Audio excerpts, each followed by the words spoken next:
Hermanos, Dios los bendiga. Selene, buen día. Hay un par que se han podido levantar temprano. Así que bueno, hoy vamos a comenzar con una nueva serie que es sobre el estudio de la epístola a los Gálatas. Ya el pastor Carlos estuvo mandando por WhatsApp y algunos que otros medios tal vez el estudio y la lección de hoy. Así que bueno, pueden tener las hojitas abiertas si les sirve y vamos a arrancar entonces. Vamos a orar, si me permiten, y arrancamos con la epístola. Señor, te damos gracias por este tiempo, te damos gracias, Padre, porque tenemos esta oportunidad de poder conocerte un poco más, Señor, de poder saber, Señor, lo que vos tenés para nosotros en este día, en esta mañana. Sabemos que tu amor y tu misericordia es lo que nos hace crecer, lo que nos hace avanzar en tu gracia, Señor. Por eso nosotros tenemos un propósito claro en nuestras vidas, que es poder conocerte, poder amarte cada vez más y poder glorificar tu nombre. Te bendecimos y te damos gracias por esta mañana que nos regalaste, Señor, y que podamos una vez más poder escuchar tu voz, Señor, y que vos tenés para nosotros en este día. Te bendecimos y te damos gracias. En el nombre de Jesús. Amén. Les voy a pedir, hermanos, que nos acompañen a Gálatas capítulo 1. Vamos a leer en el texto de hoy del versículo 1 al 10. Gálatas 1, del 1 al 10. Dice así, mi versión es la versión textual 3. Dice, Pablo, un apóstol, no de hombres ni por hombres, sino de Jesús, el Mesías, y por Dios Padre, que lo resucitó de los muertos.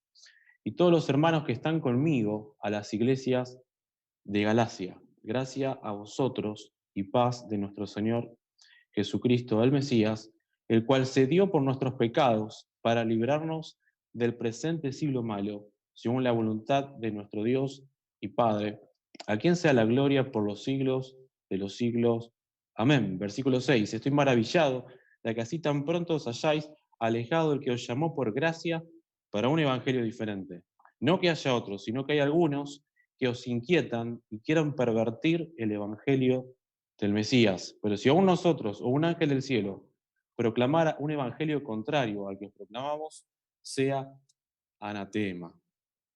Versículo 9. Como antes hemos dicho, también ahora repetimos, si alguno os proclama otro evangelio contrario al que recibisteis, sea anatema. Porque busco ahora el favor de los hombres o de Dios, yo busco complacer a hombres. Si aún complaciera a hombres, no sería siervo del Mesías. Es interesante notar acá cómo detrás de todas estas palabras el apóstol Pablo de pronto estaba, de pronto el apóstol Pablo parecía que detrás de estas palabras estuviera un poco nervioso, un poco, no sé si nervioso, pero ofendido, enojado. Detrás de estas palabras es como decepcionado, ¿no? En los primeros 5 versículos vamos a estar viendo cómo él va desarrollando el Evangelio, el principio del Evangelio, dejando las bases asentadas. Vean el versículo 1, vamos a leer otra vez conmigo. Dice, Pablo, un apóstol no de hombres ni por hombres, sino de Jesús el Mesías y por Dios Padre que lo resucitó de los muertos. Acá Pablo comienza en esta carta presentándose a sí mismo, diciendo que su ministerio no es de hombres ni por hombres, sino que su llamado fue de Cristo mismo y del Padre, de Dios Padre, que resucitó a Cristo. Entonces, acá vemos que Pablo comienza a mostrarnos el primer punto del Evangelio, que Cristo resucitó de los muertos. Interesante notar que él tiene que comenzar en esta carta a sentar unas bases, ¿no? Y vemos en el versículo 3 que dice, gracias a vosotros, gracia a vosotros y paz de nuestro Padre y del Señor Jesús, el Mesías. Acá Pablo era una cuestión muy común en sus saludos, empezar sus cartas diciendo gracia y paz a vosotros. Si ustedes notan en todas las cartas del apóstol Pablo, él comienza a decir gracia y paz. Este sentido de gracia estaba constantemente en los pensamientos de Pablo, esa necesidad que tenemos de Dios, de la gracia de Dios, no solamente para el Evangelio, sabiendo que Cristo nos salvó por gracia, sino también la necesidad de la vida de cristiana, de la gracia de Dios. Y después dice, el cual se dio por nuestros pecados para librarnos del presente siglo malo. Y acá es interesante notar que ahora Pablo nos revela otra parte del Evangelio que dice, el cual él mismo se dio a sí mismo, ¿no? Vemos que el apóstol, perdón, acá Jesús en un momento dado dice, hablando con uno de los líderes de la sinagoga, en un momento de Juan 3:16, dice, porque de tal manera amó Dios al mundo, que le ha dado su único Hijo para todo aquel que en él cree, no se pierda, mas tenga vida eterna. Pero acá Pablo nos está diciendo que él mismo se dio a sí mismo, según el puro afecto de su voluntad, dice el apóstol Pablo en Efesios también. Y dice, por nuestros pecados. Esta palabra por implica en lugar de o a favor de, o sea que el sacrificio de Cristo en la cruz fue sustitutorio, lo que está diciendo acá. Fue por nuestros pecados que Cristo murió en la cruz, ¿no? Acá vemos otro punto más que el apóstol Pablo está agregando al Evangelio, como que va sacando tips, va tirando algunos tips respecto al Evangelio. Y después dice, para librarnos del presente siglo malo. Nos está diciendo para librarnos del sistema del pecado de este mundo. Y acá la palabra librarnos es fundamental entender.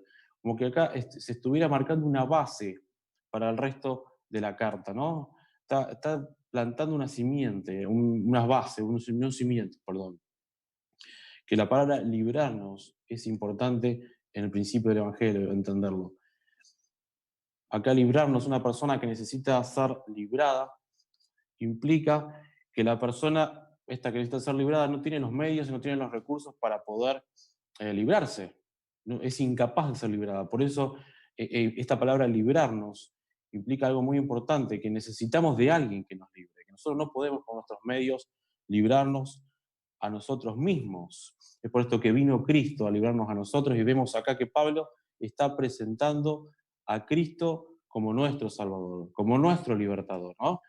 Y acá Tim Keller, en uno de sus libros, hace una analogía que está buena, es sencilla, que dice, imaginen ustedes que una persona se está ahogando.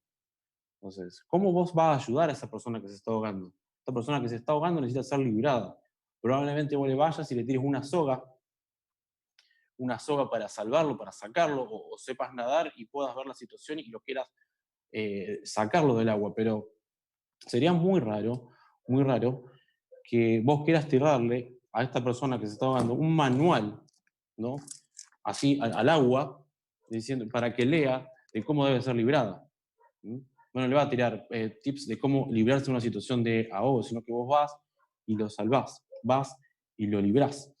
Entonces, bueno, es lo que el Señor hizo con nosotros. Él vino, nos libró, nos salvó y no nos dejó un manual de cómo debemos librarnos. No nos dejó un manual de lo que yo debo hacer o no debo hacer para ser aceptados por Dios, sino que dejó la Biblia donde tanto de Génesis como Apocalipsis vemos que habla de una persona, que es Cristo, y de un acontecimiento importante, que es su muerte y su resurrección. Es más, en lo que respecta a mi persona, a nosotros, nos deja en claro la Biblia que no hay nada que podamos hacer para librarnos a nosotros mismos. No tenemos los medios, no tenemos las formas, somos incapaces de librarnos. Y es lo que Pablo quiere dejar acá plasmado en esta carta, de que Cristo vino a librarnos, nos libró del presente siglo malo. Esta necesidad que ve él de presentar a Cristo como nuestro Salvador. Según el pensamiento colectivo de la gente, pareciera que Cristo fuera una persona sabia, fue una persona sabia en la tierra, fue un gran maestro, pensaron algunos, un adelantado de su época, dijeron otros. Otros incluso piensan que Jesús fue un gran profeta, como el caso de la religión musulmana. Pero, pero vemos que Jesús fue nuestro y es nuestro Salvador por la eternidad. Esto genera en el creyente una cierta satisfacción en la gracia del Evangelio de Cristo en la cruz. Esto genera en el creyente que podamos contentarnos con este principio. Esto genera que podamos alabar su nombre, ¿no? Glorificar el nombre de nuestro Señor. Y por eso que en el versículo 5 leímos recién, el apóstol Pablo haciendo eso y escribiéndolo en la carta, dice 1:5, a quien sea la gloria por los siglos de los siglos. Amén. Y acá ya vemos que Pablo termina, ¿no es cierto?, con esta primera carta, con esta primera parte donde él presenta el Evangelio. Pero antes de comenzar con el giro que hace después, que pareciera que hace un giro la carta, ya no viene solo presentando el Evangelio, Está bueno que muchas veces nosotros nos preguntamos por qué esta necesidad, por qué Cristo tuvo que venir a morir en una cruz. Si Dios es amor, si Dios es tardo para la ira y grande en misericordia, ¿no? Como dice su palabra, ¿por qué Dios simplemente no salvó a todo el mundo y ya está? Sería sencillo como eso. No tenemos que pedir nada. Pero con este pensamiento estaríamos dejando de lado otros atributos de Dios, como por ejemplo su santidad y su justicia. O sea, Dios es amor, Dios es misericordioso, pero Dios no deja de ser santo y Dios no deja de ser justo. Entonces, esto me llama mucho la atención porque me hace entender un poquito más el principio del Evangelio de Cristo, que tenía que morir, ¿no? Era necesario para una persona justa, perfectamente justa y santa como Dios Padre, satisfacer su justicia en la persona de Cristo, ¿no? Por eso que de tal manera amó Dios al mundo que entregó a su único Hijo, porque Dios sigue siendo justo y esta justicia necesitaba ser satisfecha de alguna forma. Entonces, por esto que Cristo se dio por nuestros pecados, se dio por nosotros, aunque nosotros no lo merecíamos, ¿no? Y bueno, y ya teniendo estas bases, Pablo deja esta base bien determinada en el principio de esta carta, que va a ser la base de toda la carta, ¿no? Para sus argumentos y para lo que él quiere enseñar para su iglesia. Vemos que en el versículo 6 comienza un giro. Pareciera que Pablo, detrás de estas palabras, como decíamos al principio, estuviera un poco frustrado.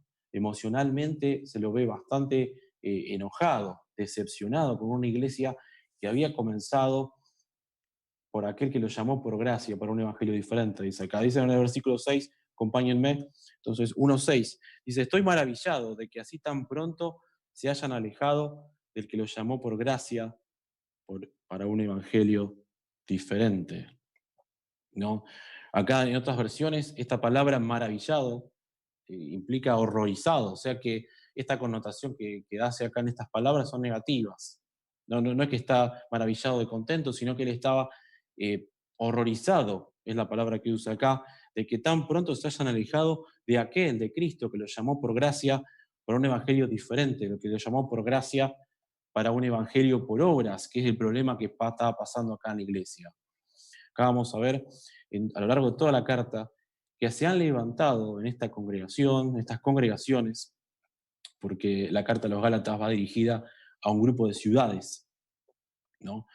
Entonces es la primera carta que Pablo se dirige no solamente a una ciudad, Gálatas sería Asia Menor, y va dirigido a un montón de ciudades, pero bueno, en esta región se estaban levantando falsos maestros que estaban enseñando de que la salvación estaba bien, que somos salvos por gracia, pero que había que agregarle algo más, que no era suficiente la gracia del Señor, que la cruz no era suficiente, y estos maestros lo que estaban haciendo es enseñar de que había que cumplir con algunas leyes mosaicas, por ejemplo, la circuncisión y las leyes dietéticas o alimenticias.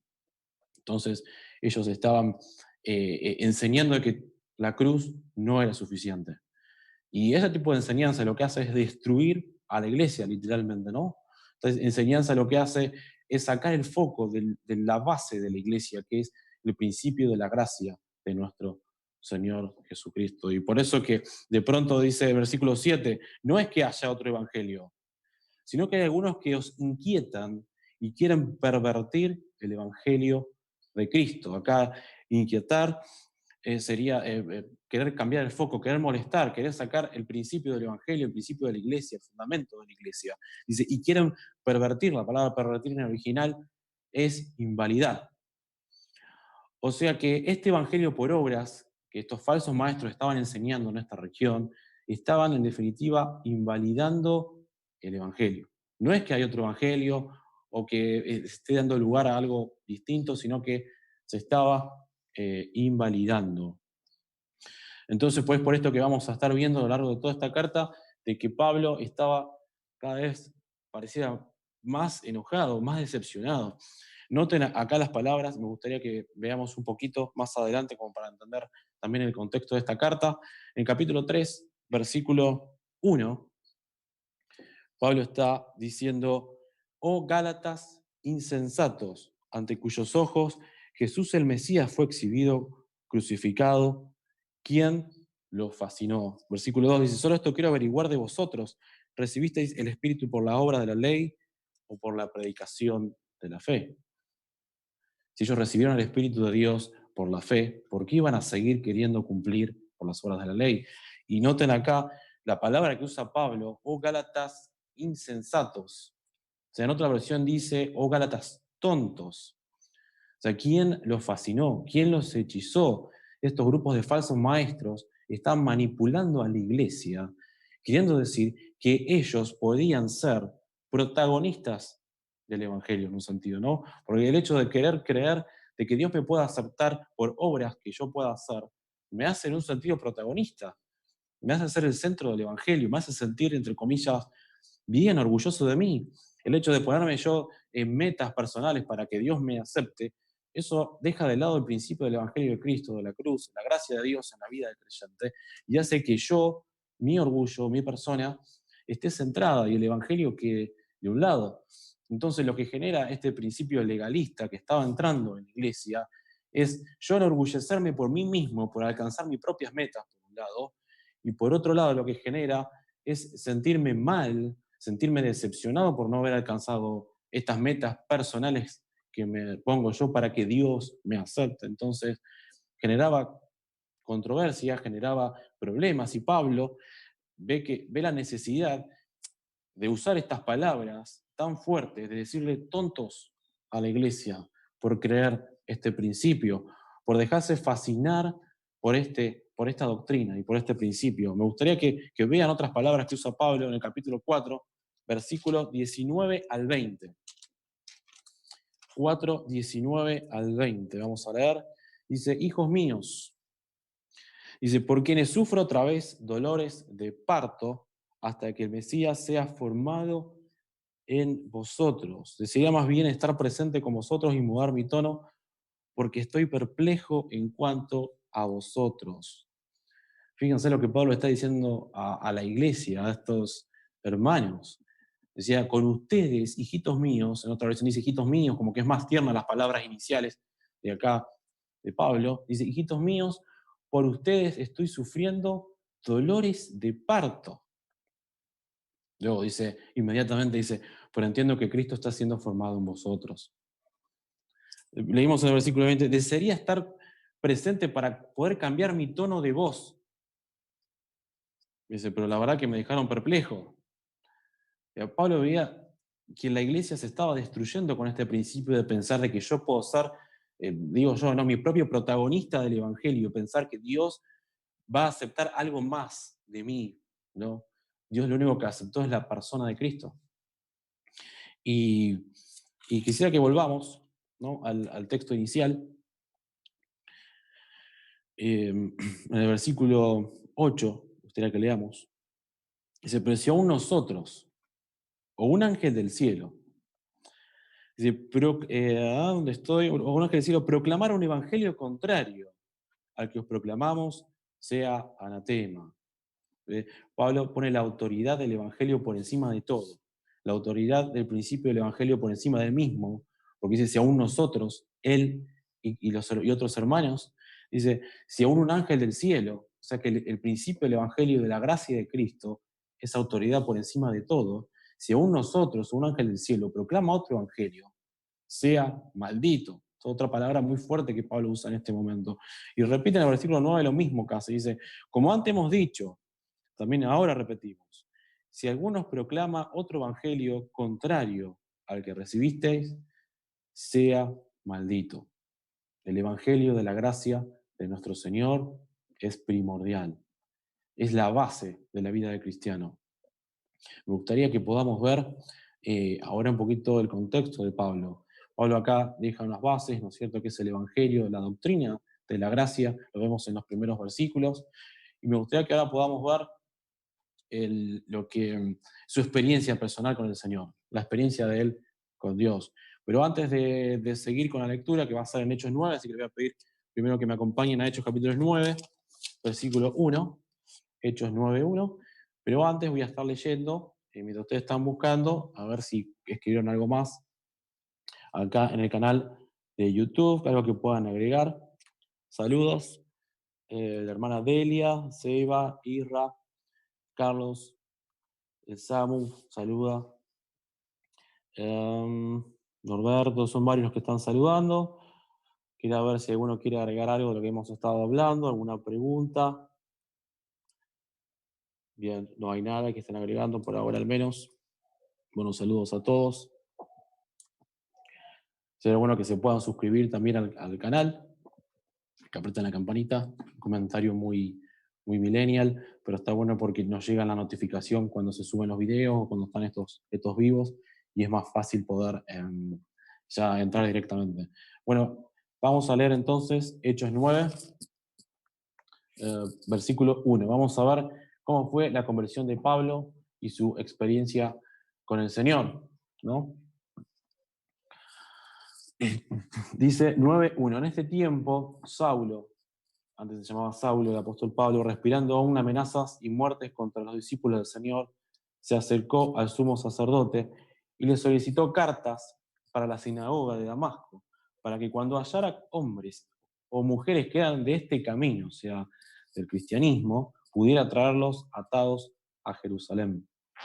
Pero yendo por el camino sucedió que cuando se acercaba a Damasco, de repente resplandeció alrededor de él una luz del cielo, y cayendo en la tierra oyó una voz que decía: Saulo, Saulo, ¿por qué me persigues? Versículo 5, contestó: ¿Quién eres, Señor?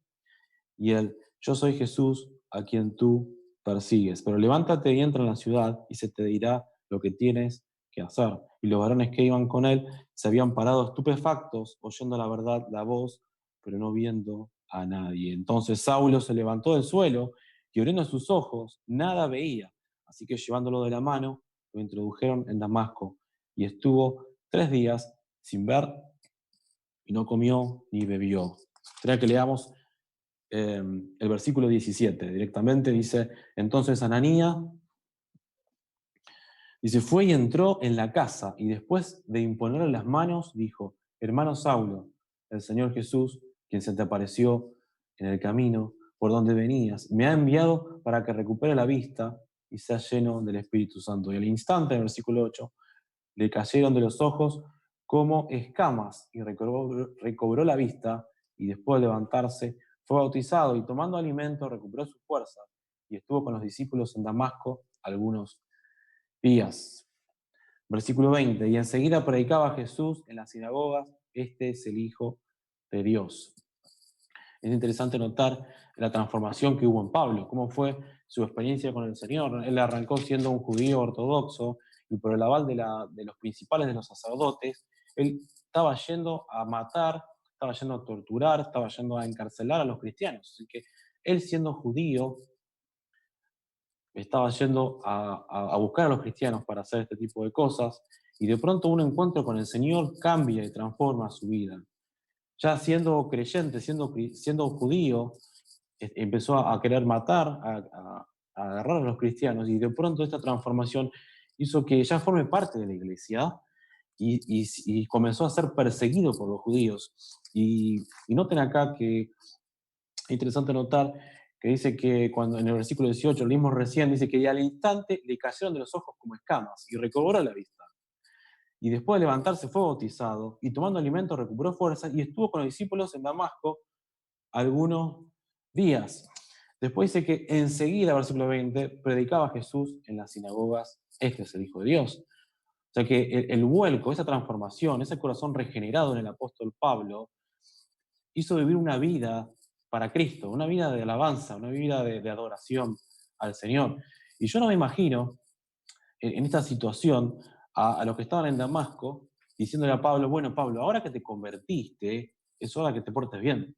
Ahora, Pablo, que te convertiste, dejá de perseguir a los cristianos ni matarlos. Yo me imagino a los cristianos que estaban ahí con Damasco diciéndole al apóstol Pablo, diciendo: bueno, no hablen más, tenés que orar, tenés que leer la Biblia, tenés que congregarte. O sea, no había esto, no había necesidad de que alguien le tenga que decir: vos, Pablo, tenés que. Un corazón nuevo, un corazón transformado, logra esto, ¿no? Una nueva naturaleza. Y en el versículo 23 vemos que esto generaba en los cristianos que estaban en Damasco y en los judíos que estaban también ahí una confusión tremenda, una confusión total de alguien que de pronto quería matar a los cristianos y ahora era un cristiano más. Esto debe ser una estrategia, decían algunos. Se le hace pasar como un espía, se hace pasar por cristiano para matarnos. Eso yo no puedo creer. Era tal la transformación del apóstol Pablo, que antes se llamaba Saulo, que generó confusión en todos lados. Sin embargo, nota en el versículo 23, dice, cuando habían pasado muchos días, los judíos tramaron darle muerte. Pero el complot llegó a ser conocido por Saulo, que bueno, después era llamado Pablo, y aún vigilaban estrictamente las puertas de día y de noche para que lo mataran. Entonces sus discípulos, tomándolo de noche, lo bajaron por el muro, descolgándolo en una canasta. Era tal la transformación del apóstol Pablo que ya definitivamente los judíos querían matarlo a él. Es interesante notar también que a Pablo no le importaba lo que pensaban la gente. Él entendía la alegría, el gozo que tenía por delante, ¿no? Como dicen Hebreos, menospreciando lo propio, menospreciando la vergüenza, dejando de lado lo otro. Lo único que le importaba era agradar a Dios y hacer su voluntad conforme a su nuevo nacimiento, conforme a su nuevo corazón y conforme a su nueva regeneración. Es por eso que vemos en Gálatas, volvamos otra vez a Gálatas, capítulo 1, versículo 10, vemos un poquito más por qué Pablo estaba tan enojado con estos hermanos que se habían alejado tan pronto de aquel que los llamó por gracia a un evangelio diferente. El versículo 10 dice, ¿por qué busco ahora el favor de los hombres o el de Dios? ¿O busco complacer a los hombres? Si aún complaciera a hombres, no sería siervo de Cristo. Vimos recién, según su experiencia, que Pablo no intentaba complacer ni a los judíos, ni intentaba complacer ni siquiera a la iglesia, sino que él quería agradar a Dios. Un corazón nuevo, un corazón reformado, un corazón transformado, un corazón regenerado, intenta agradar a Dios por lo que él ya hizo, no porque él pretenda buscar algo más, ¿no? Y esto debe ser para nosotros una alerta, porque es una realidad que si bien no estamos buscando como iglesia tratar de cumplir leyes mosaicas, como la circuncisión, las leyes dietéticas y animales, pero constantemente estamos queriendo hacer cosas para que Dios nos acepte y no hay nada que podamos hacer. Lo único que hacemos es alimentar nuestro orgullo, alimentar nuestro ego, lo único que hacemos es frustrarnos cuando no podemos cumplir con estas cosas, cuando vemos en su palabra que Dios nos dice que no hay nada que podamos hacer. Ya Cristo nos libró, Cristo nos sacó de esta mochila impresionante. Esto nos lleva, como habíamos leído recién, a glorificar el nombre del Señor. Entonces, ¿cómo hacemos? ¿Cómo hacemos en caso de que vivimos queriendo justificarnos constantemente? ¿Qué es lo que nos está pasando? A veces no nos damos cuenta y nos estamos desviando del Evangelio, nos estamos desviando de la gracia. Y por esto Pablo quiere decirnos en esta carta de que debemos recordar el Evangelio constantemente. Una vez alguien dijo, pareciera que nosotros pensáramos que el principio, la doctrina del Evangelio, solo sirve como el ABC del creyente, como el principio del creyente. Es como si fuera el Evangelio un trampolín, en una analogía, que te tirás para después nadar en la vida del cristiano. Pero el Evangelio es todo en la vida cristiana. No es ese trampolín que nos hace nacer de nuevo, pero también es el Evangelio, es la vida total y constante del cristiano. Y por eso me gustaría leerles, como para ir cerrando un poquito, noten Efesios capítulo 1, que era lo que el apóstol Pablo estaba orando. Efesios 1, vamos a ver. Efesios capítulo 1, versículo 15. Pablo oraba para que, como fue su experiencia con el Señor, quede asombrado por Dios. Que conocer a Dios, ganar ese asombro por vivir una vida en integridad, una vida en santidad, no para lograr algo aparte que no sea la cruz del Señor, sino para que ellos puedan vivir una vida integral. Entonces, vemos la oración de Pablo, dice que por esto yo también, Efesios 1:15, dice, por esto yo también, habiendo oído de vuestra fe en el Señor Jesús y del amor para con todos los santos, no ceso de dar gracias por vosotros, haciendo mención en mis oraciones. Noten acá cómo Pablo está en su momento de pedidos, de agradecimiento y pedidos, ¿no? Su momento de agradecimiento y de pedidos, como hacemos nosotros en la iglesia, como hacemos también en los núcleos, en las casas de familias, tenemos nuestros pedidos de oración, nuestros pedidos de agradecimiento. Y acá Pablo nos tira una idea, qué bueno sería poder orar por los hermanos por esto que está diciendo Pablo acá. No digo que el otro esté mal, quiero aclarar, obviamente, es bueno que sobrellevemos las cargas los unos a los otros y veamos cómo estamos. Y acá, miren lo que ora el apóstol Pablo en el versículo 17, dice, para que el Dios de nuestro Señor Jesús, el Mesías, el Padre de la gloria, os dé espíritu de sabiduría y de revelación en el conocimiento pleno de Él.